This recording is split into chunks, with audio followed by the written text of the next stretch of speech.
So I've been into spirituality for a while. I've been into meditation for a while, mindfulness for a while, but I've been missing out on a key piece of work that I need to do for a while now. The heavy lifting is beginning now. I've been doing it for quite a few weeks now, this heavy lifting, so to say. And it's been changing my perspective towards a lot of things. And I want to talk about exactly that. I want to explain what it is that I missed out on, that I'm rediscovering now, which I think can be helpful to a lot of people, especially people that are into the same things like mindfulness, spirituality, meditation, etc. I think this is very, very important. So I really want to share my journey in terms of discovering what it is that's missing so it can hopefully point you in the right direction. Hello and welcome to Productively Mindful. My name is Yolanda Schulzes. I hope you enjoy your stay. I hope you enjoy this video.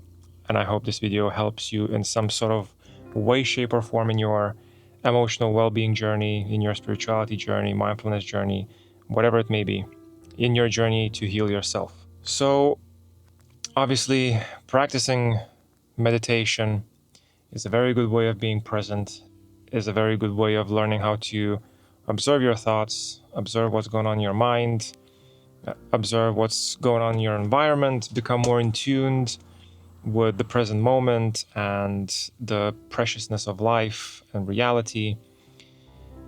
And then it is perfectly accompanied by other practices like spirituality, where you attune your energy levels to the ones that bring you abundance, bring you contentment, bring you peace. It's all about working in tune with nature. You could say in tune with reality, what we perceive and what is beyond our perception.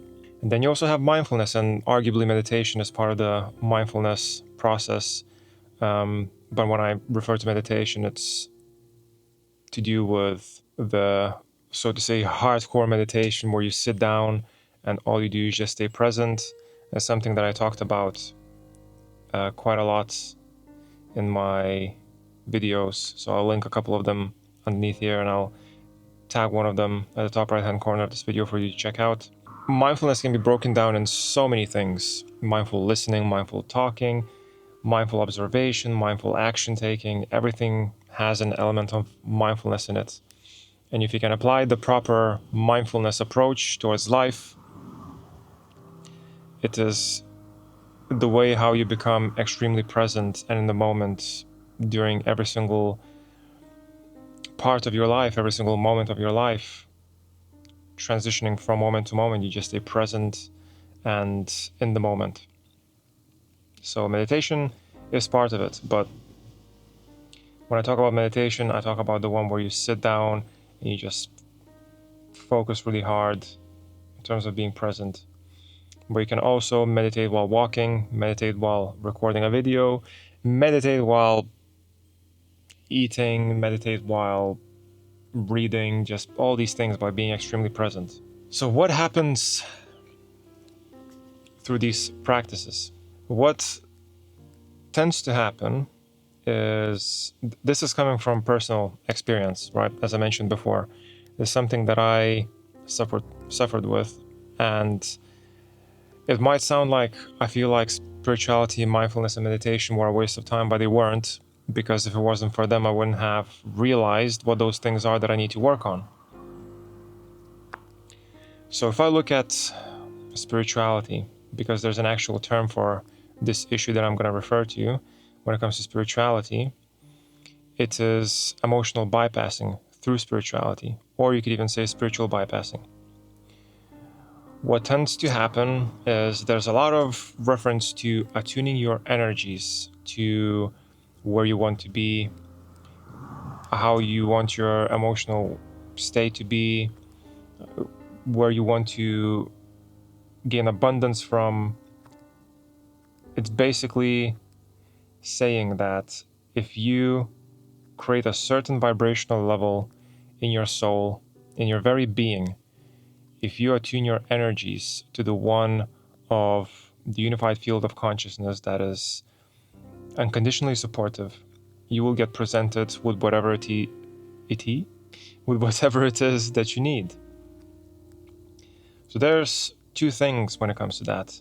First thing is that you're completely skipping the hard work to get to that point.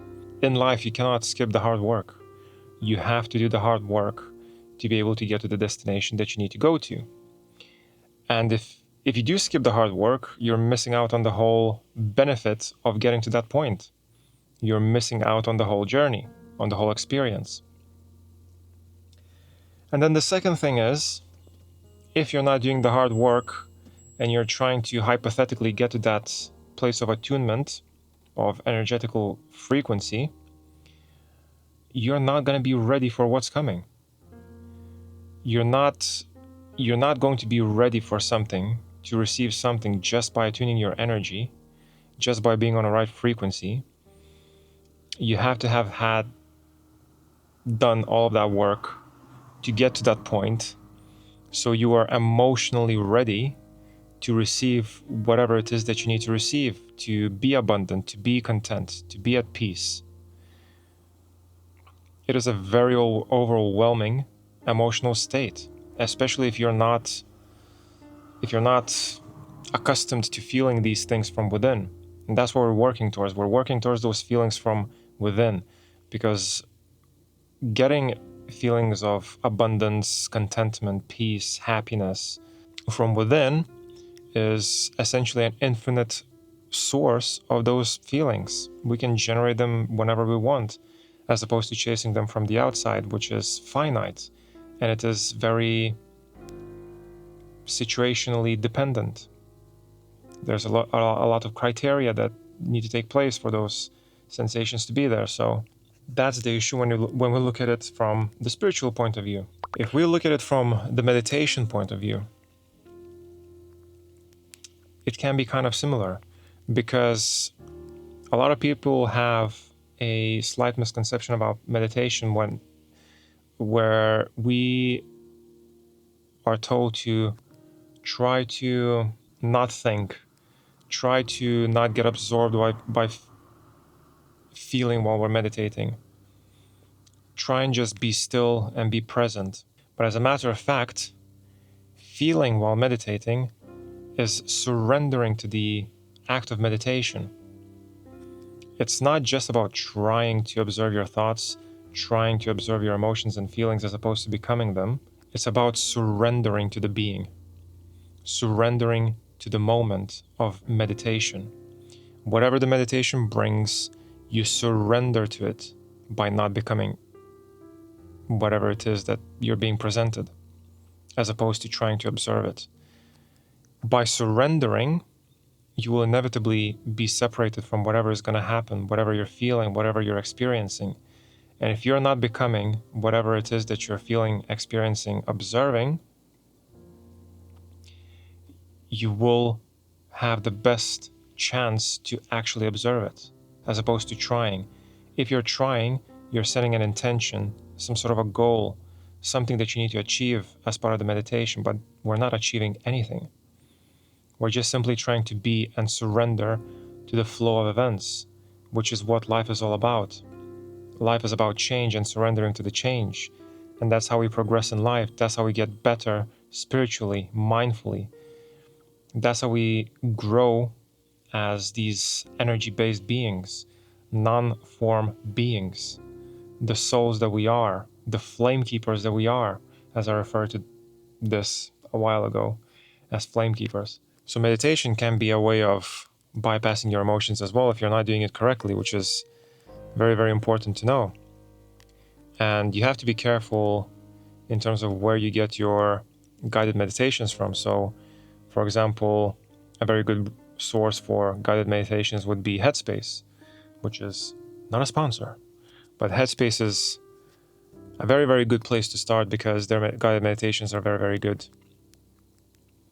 There's also a free meditation that is being offered by Sadhguru if you want to try it, Isha Kriya, and it is very, very good. I've done it for quite a while, and it really helped me attune myself to my third eye.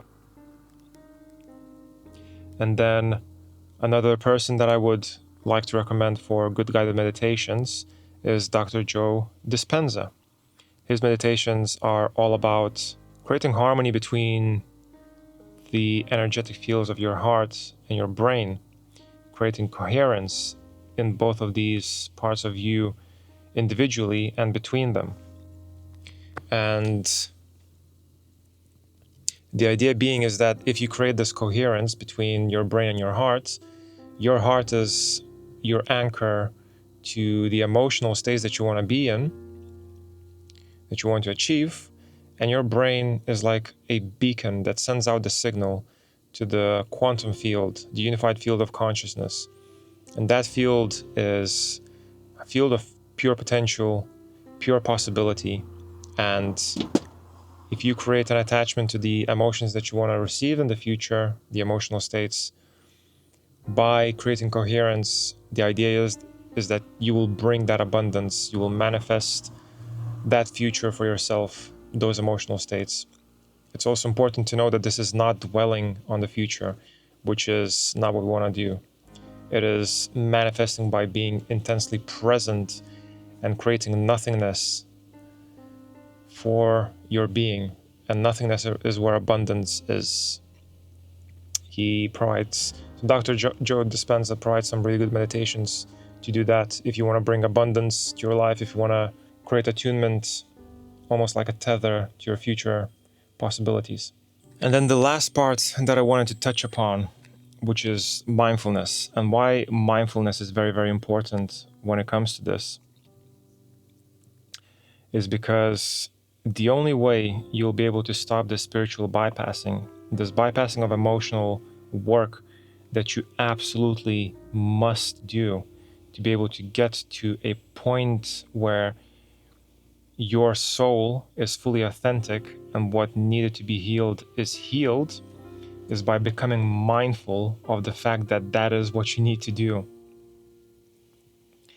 Being mindful of that is becoming aware of that gap that you need to cross. And one of the things that I'm doing now to kind of close that gap is what I'm calling building a bridge. So what I'm doing now is I wrote down who I am today and where I am today, and who I want to become and where I want to be. And that is the where I am today and where I want to be is the point A to point B, and who I am today and who I want to become is building a bridge to get me from point A to point B. And what happens by us using spirituality to bypass this work, by meditating improperly and by not being mindful of this gap that we need to close, is like swimming against the most strongest of currents. It's almost like you're swimming in one place, but then you're imagining that you're in this amazing spot where you're healing and you're getting better, whereas in reality you're just in the same place, just explaining it differently, just coating it in glitter, hoping to hide the ugliness of the work that needs to be done. Something along those lines, right? So you need to build that bridge. And the only way you will become aware of the fact that you need to build this bridge is by becoming mindful of what it is that is going on.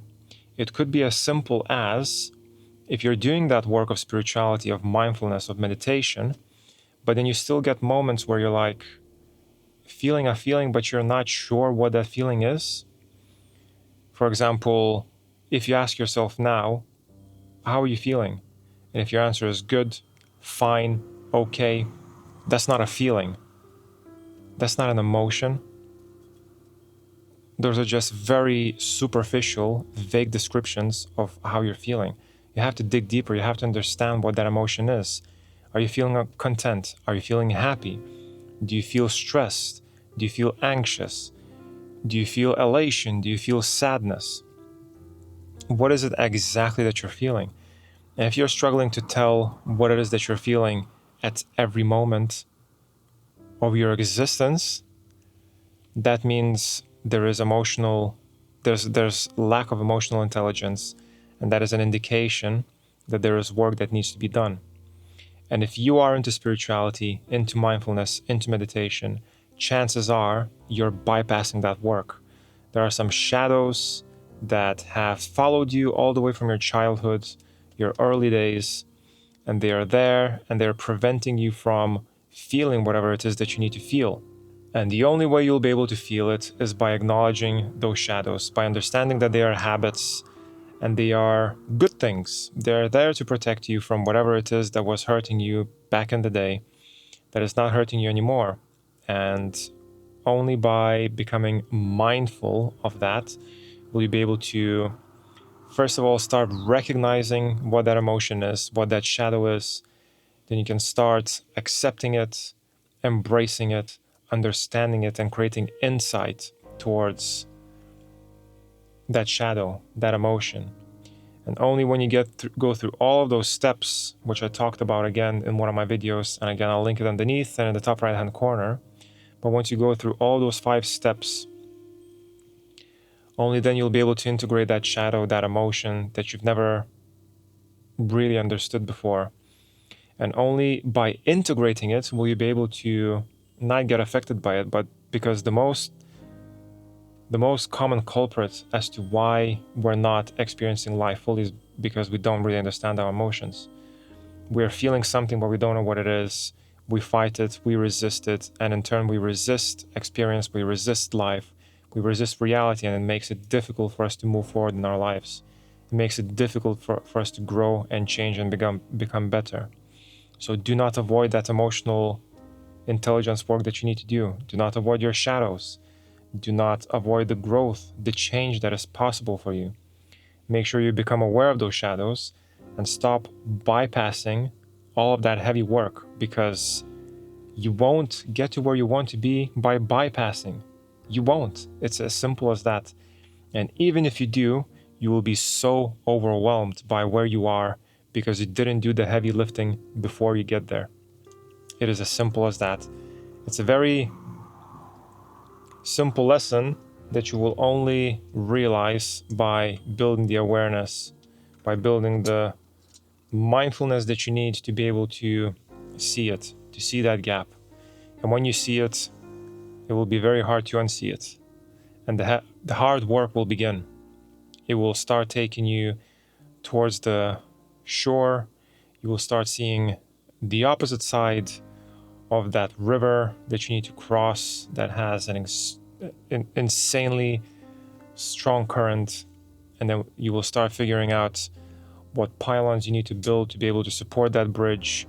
When the bridge is up there, you might realize that you can build some I don't know what they're called, those ropes that go across the bridge that connect different parts of the bridge. That's your synergies between the emotional structures that you're building that give you strength and understanding and what that bridge is that you're building. Just don't avoid the work anymore. Start now, and you'll get a lot better a lot earlier in your existence in this objective world, where you can experience everything that consciousness can manifest.